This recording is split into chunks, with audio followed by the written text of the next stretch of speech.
Imaginez un monde où des êtres de pure lumière et de puissance céleste se déplacent entre les dimensions, exécutant des missions divines qui façonnent non seulement le destin de l'humanité, mais aussi le tissu même de la réalité. Vous pensez peut-être connaître les anges, mais ce que nous allons révéler aujourd'hui dépasse largement les récits célestes traditionnels. Cette vidéo va dévoiler des vérités cachées depuis des siècles, révélant la véritable nature et les missions surprenantes de ces êtres mystiques. La vision populaire les dépeint souvent simplement comme des messagers de Dieu, ceux qui apportent de bonnes nouvelles ou des avertissements divins. Cependant, en explorant plus profondément les Écritures, nous réalisons que cette vision n'est qu'une partie d'une tapisserie beaucoup plus riche et complexe. Dans le livre des Hébreux, chapitre 12, verset 22, par exemple, nous trouvons un passage qui élargit considérablement notre compréhension des anges. Ici, les anges sont décrits comme faisant partie d'une réalité céleste bien plus vaste et active que de simples messagers. Le texte nous parle d'une Jérusalem céleste, un rassemblement festif, où des milliers d'anges participent à une assemblée générale. Ce verset suggère que les anges jouent un rôle dans des événements célestes de grande importance et de magnificence, participant activement à la gouvernance et à la louange divine. Ils ne sont pas simplement envoyés pour transmettre des messages. Ils sont une partie intégrante des processus et des cérémonies qui ont lieu dans le ciel. Ainsi, la mission des anges est également celle d'adoration et de service devant le trône de Dieu, jouant des rôles qui soutiennent l'ordre et la gloire du cosmos céleste. Comprendre cela est vital, car cela élargit notre perception du monde spirituel. Il ne s'agit pas seulement d'êtres qui franchissent la frontière entre le ciel et la terre pour livrer des messages. Ils sont impliqués dans des tâches qui sont cruciales pour le maintien de l'ordre céleste et terrestre. Cette perspective nous aide à apprécier la grandeur et la complexité du plan divin, où chaque ange a un but spécifique qui va au-delà de la compréhension humaine conventionnelle. En résumé, lorsque nous parlons d'anges, nous évoquons des entités qui participent activement à l'administration des desseins divins, non seulement sur Terre, mais dans tout l'univers. Cela nous amène à respecter et admirer encore plus ces êtres, les percevant comme fondamentaux dans la vaste orchestre de la création, dirigé par Dieu lui-même. Approfondissons notre compréhension de l'origine et de la nature unique des anges selon les Écritures. Les anges sont en effet des êtres célestes extraordinaires, créés directement par les mains du Créateur, distincts des esprits humains. Ce concept est explicitement éclairci dans le livre des Psaumes, chapitre 8, verset 5, où il est affirmé que les humains ont été faits un peu inférieurs aux anges. Cela souligne une différence fondamentale dans la création et l'essence entre les humains et les anges. Les anges sont des êtres purement spirituels, créés par Dieu avant même la fondation du monde et de l'humanité. Cela est prouvé dans plusieurs passages bibliques, comme dans Job chapitre 38, verset 7, où il est décrit que les étoiles du matin et les fils de Dieu, une référence aux anges, jubilaient ensemble lors de la création de l'univers. 6 êtres ont été créés pour vivre dans un état spirituel, sans les limitations physiques qui caractérisent l'existence humaine, leur permettant de servir Dieu de manière qui transcende notre compréhension terrestre. Dès le début, les anges ont été assignés à diverses fonctions. Adorer Dieu, exécuter des missions divines, protéger et guider les êtres humains, et même participer à des batailles spirituelles. Ils sont des agents de la volonté de Dieu, opérant aussi bien dans le royaume céleste que terrestre, selon les besoins pour la réalisation des plans divins. Cependant, il est crucial de reconnaître que tous les anges n'ont pas demeuré dans la lumière. Mené par Lucifer, un nombre significatif d'anges a choisi de se rebeller contre Dieu. Cette rébellion marque un moment décisif dans l'histoire céleste, résultant dans l'existence des anges déchus. 6 anges rebelles, contrairement à leurs homologues fidèles, ont désormais pour objectif de contrarier les desseins divins, souvent en manipulant et en corrompant la création de Dieu, y compris l'humanité. La complexité de l'existence angélique s'étend au-delà de leurs fonctions et histoires de chute. Ils sont décrits comme porteurs d'une gloire et d'un pouvoir qui sont presque inimaginables pour l'esprit humain. Pourtant, malgré leur immense pouvoir et leur proximité avec le divin, les anges ne sont pas des objets d'adoration, mais plutôt des modèles de service et d'obéissance à Dieu, comme exemplifiés dans leurs interactions avec les êtres humains tout au long des Écritures. Ainsi, en étudiant les anges, nous ne gagnons pas seulement une vision de créatures dotées de pouvoir et d'autorité impressionnants, mais nous entreapercevons également un aspect de l'ordre et du dessein divin.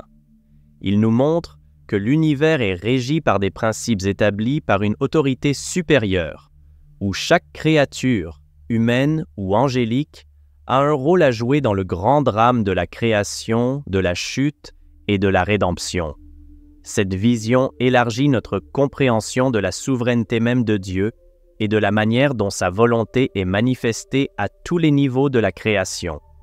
L'idée de hiérarchie et d'ordre céleste dans le royaume des anges est l'un des aspects les plus fascinants et les moins compris de la théologie chrétienne. En discutant de ce sujet, nous pénétrons un territoire où la beauté et l'ordre de la création divine sont exposés de manière extraordinaire. Les anges, en tant qu'êtres créés par Dieu, n'existent pas comme une masse uniforme d'entités identiques, mais sont organisés en différents groupes et classes, chacun avec des fonctions et des objectifs spécifiques. Pour commencer, il est important de comprendre que les Écritures parlent de différents types d'anges, avec des caractéristiques et des responsabilités distinctes. Deux des groupes les plus connus sont les séraphins et les chérubins. Dans le livre d'Isaïe, chapitre 6, verset 2, nous trouvons l'une des descriptions les plus vives des séraphins. Ils sont proches du trône de Dieu et sont décrits avec 6 ailes. Avec 2, ils couvrent leur visage, avec 2, ils couvrent leurs pieds, et avec 2, ils volent. Leur fonction semble être étroitement liée à l'adoration et à la sainteté, car ils proclament continuellement la sainteté de Dieu, un rôle qui souligne l'importance de l'adoration continue dans le ciel. D'autre part, les chérubins, mentionnés dans divers livres tels que la Genèse, l'Exode et plus en détail dans Ézéchiel, semblent avoir un rôle qui combine l'adoration, la protection et la manifestation de la gloire de Dieu. Par exemple, dans le psaume 80, verset 1, Dieu est invoqué comme celui qui habite entre les chérubins, une référence à l'Arche de l'Alliance, où les chérubins faisaient partie du propitiatoire et symbolisaient la présence et la protection divine.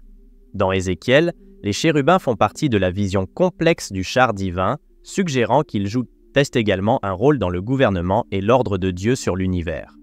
Outre les séraphins et les chérubins, il existe d'autres types d'anges et d'esprits célestes mentionnés dans la Bible, tels que les trônes, domination, principauté et puissance. Ces termes apparaissent principalement dans les écrits de Paul, comme dans Colossiens chapitre 1, verset 16, où Paul parle de la création de toutes choses visibles et invisibles, y compris ses ordres angéliques. Chaque classe semble avoir différents degrés d'autorité et de fonction dans le ciel, reflétant une organisation complexe et bien structurée. Cette structure hiérarchique des anges nous montre non seulement la diversité et la complexité de la création de Dieu, mais également l'ordre et l'autorité qui existent dans le royaume céleste. 6 concepts nous aident à comprendre que le ciel n'est pas un lieu de chaos ou d'anarchie spirituelle, mais un royaume où l'ordre divin est méticuleusement maintenu. De plus, cela reflète le caractère de Dieu comme un Dieu d'ordre et non de confusion, un Dieu qui valorise la structure tant dans la création visible qu'invisible. Comprendre les hiérarchies et ordres célestes n'est pas seulement un exercice de curiosité théologique, mais une manière d'approfondir notre compréhension de l'univers lui-même et du plan divin. Cela nous aide à réaliser notre place dans le vaste schéma des choses et à révérer encore plus la souveraineté et la majesté de Dieu, qui avec une sagesse infinie ordonne tous les aspects de sa création. Michel, l'archange, est l'une des figures les plus emblématiques et puissantes dans l'étude de l'angélologie au sein de la théologie chrétienne. Il est souvent représenté comme un leader né et un guerrier spirituel, dont la présence est cruciale dans beaucoup des moments les plus décisifs décrits dans les Écritures. Explorons ensemble le rôle multifacette que Michel joue, afin que nous puissions mieux comprendre son importance et sa fonction dans le royaume céleste et dans les événements eschatologiques. Michel est mentionné dans plusieurs passages bibliques, mais 3 livres sont particulièrement notables pour décrire son rôle: Daniel, Jude et l'Apocalypse. Dans chacun de ces textes, Michel est présenté comme un protecteur et un guerrier qui défend les intérêts de Dieu et de son peuple contre les forces du mal. Dans le livre de Daniel, Michel est décrit comme le grand prince qui protège les fils de ton peuple. Ce passage suggère que Michel a un rôle spécial de gardien sur Israël, ce qui implique une responsabilité significative dans la sphère spirituelle. L'idée que Michel est un protecteur est fondamentale pour comprendre comment il est perçu dans les traditions judéo-chrétiennes. Un ange qui est activement impliqué dans la lutte contre les forces cherchant à détruire ou détourner le peuple de Dieu. De plus, le livre de Jude, verset 9, nous donne un aperçu de Michel en conflit direct avec le diable, se disputant sur le corps de Moïse. Cet incident montre Michel non seulement comme un guerrier, mais aussi comme un exécuteur de la volonté divine, défendant la sainteté et l'ordre établi par Dieu, même après la mort d'un serviteur fidèle. Dans le livre de l'Apocalypse, le rôle de Michel comme guerrier spirituel atteint son apogée. Il est vu à la tête des anges du ciel dans une bataille contre le dragon, identifié comme Satan, et ses anges. Cette bataille symbolique, qui culmine avec l'expulsion de Satan du ciel, est centrale pour la compréhension chrétienne des événements eschatologiques, marquant un tournant décisif dans la lutte cosmique entre le bien et le mal. L'association de Michel avec la justice divine et la protection se reflète dans la manière dont il est invoqué dans les prières et la liturgie au sein de nombreuses traditions chrétiennes. Il est souvent appelé comme un défenseur en temps d'adversité, et son nom est invoqué pour la protection contre le mal et la guidance dans les batailles spirituelles que les fidèles affrontent. Ainsi, Michel, l'archange, n'est pas seulement un guerrier céleste, il est un symbole d'espoir et de la puissance divine en action. Il assure que, dans les conflits spirituels, les plans de Dieu prévaudront et que les fidèles ne sont pas seuls dans leur lutte. Comprendre le rôle de Michel, c'est reconnaître une dimension de notre foi qui met l'accent sur la protection, la justice et le triomphe final du bien sur le mal. Il incarne la promesse que, si difficiles que soient les circonstances, il existe une force divine œuvrant pour restaurer l'ordre et la paix. Gabriel, le messager de bonnes nouvelles, est une autre figure centrale dans la théologie des anges et joue un rôle significativement différent de celui de Michel.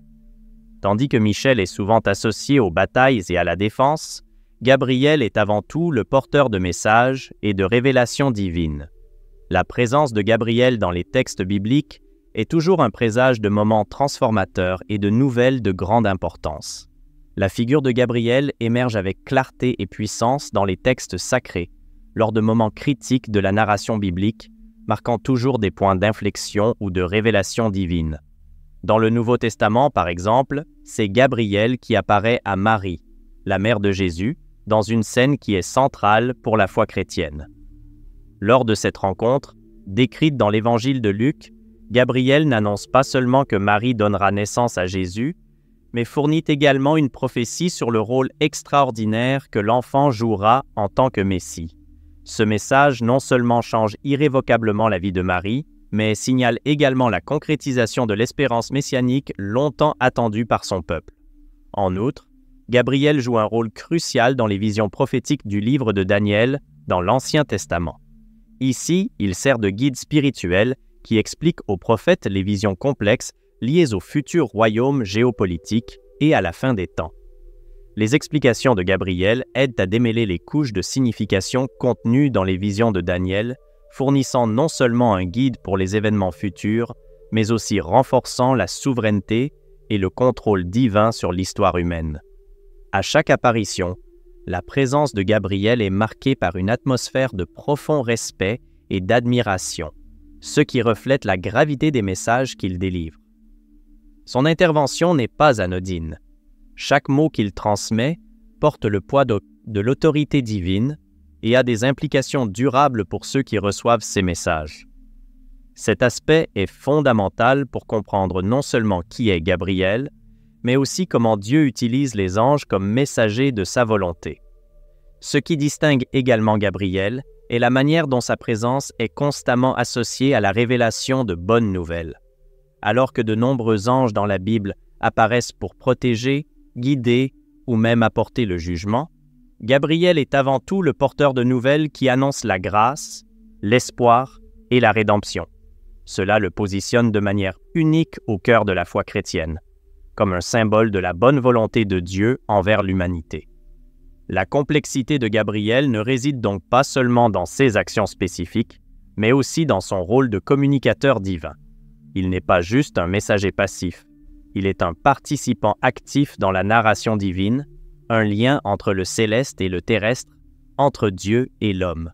Chaque apparition de Gabriel dans les textes sacrés renforce l'idée que Dieu est intimement impliqué dans les affaires humaines et qu'il choisit de révéler sus plan et sus dessein à travers des agents célestes, soulignant ainsi sa présence et sa providence continue dans la vie humaine.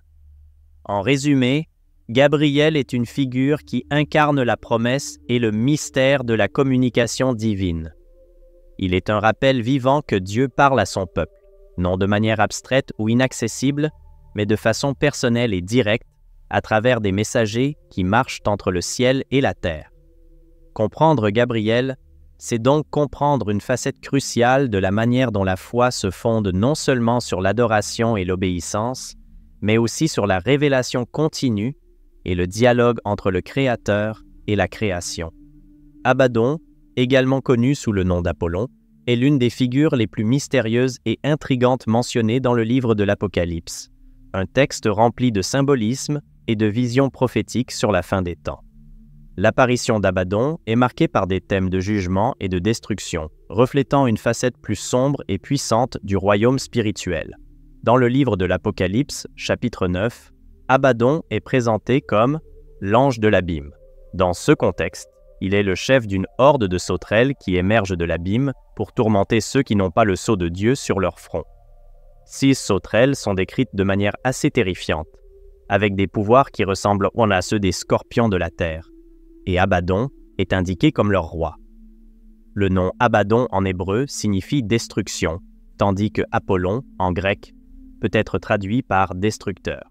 Ces noms, à eux seuls, nous donnent déjà une indication sur le rôle joué par cet ange. Il est une figure de jugement et de calamité. La figure d'Abaddon nous incite à réfléchir sur les aspects de la justice divine qui impliquent punition et purification. Dans la théologie chrétienne, le concept d'un ange commandant des forces de destruction peut être difficile à concilier avec l'image d'un Dieu aimant. Cependant, il est essentiel de comprendre que dans le symbolisme apocalyptique, des figures comme Abaddon représentent la réalisation de la justice divine contre le mal et la corruption qui défigurent la création. Contrairement aux anges comme Michel, qui mènent les armées célestes contre des forces maléfiques directes, ou Gabriel, qui apporte des messages d'espoir et de salut, Abaddon incarne l'autorité divine d'éradiquer le mal de manière définitive et terrifiante. Sa présence nous rappelle que, dans le cadre de la théologie biblique, le mal et la rébellion contre Dieu auront une fin et que des instruments de jugement comme Abaddon sont une partie intégrante de ce processus. Abaddon symbolise également la souveraineté de Dieu sur toutes les sphères de l'existence, y compris les profondeurs de l'abîme, un thème récurrent dans l'Apocalypse qui parle de la totalité du domaine de Dieu. Ainsi, même les figures qui évoquent la peur et le jugement sont sous le contrôle du Créateur et opèrent dans les limites de sus dessein et de sa justice. Comprendre la figure d'Abaddon, c'est donc se confronter à la complexité de la justice divine qui ne se limite pas seulement à la miséricorde et au pardon, mais inclut également des aspects de purification et même de punition. Il nous aide à reconnaître que, dans le drame cosmique entre le bien et le mal dépeint dans l'Apocalypse, il existe des agents divins désignés pour chaque rôle, y compris pour ceux qui exécutent le jugement final contre les forces du mal. C'est une vision qui élargit notre compréhension de la justice divine et nous fait réfléchir sur la gravité du péché et la sainteté de Dieu. J'espère que vous avez trouvé inspiration et nouvelles perspectives dans cette vidéo. Si vous avez aimé, veuillez laisser votre like, abonnez-vous à la chaîne pour ne pas manquer nos prochains contenus et n'oubliez pas de laisser votre commentaire ci-dessous avec vos réflexions ou questions. Votre participation est très importante pour nous et aide notre communauté à grandir. Merci d'avoir regardé et à la prochaine.